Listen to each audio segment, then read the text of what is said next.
Should you fix that old water heater or just get a new one? That question hits home when your 32-year-old unit suddenly pops its drain spigot off like mine did, forcing a quick decision. Okay, so here's the deal with making water heaters last longer and saving some cash.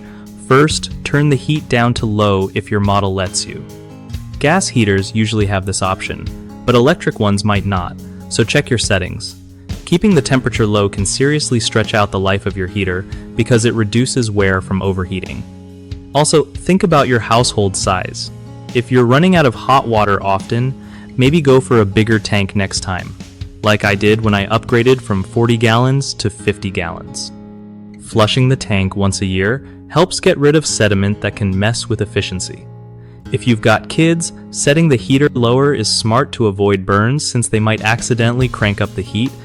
Oh, and don't ignore weird sounds or leaks. Those are signs it might be time to replace it. Finally, always check for corrosion around fittings and pipes, because that can lead to bigger problems fast. One of the biggest mistakes people make with water heaters is ignoring maintenance, which leads to clogs and rust buildup.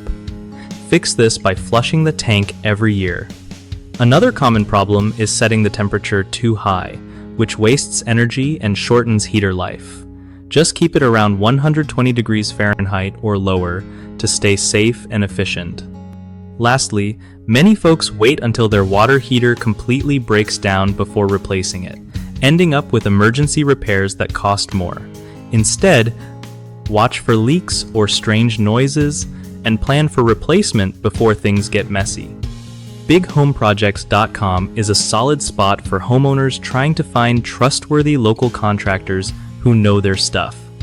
It also helps contractors connect with people who need their skills, making home projects way easier for everyone.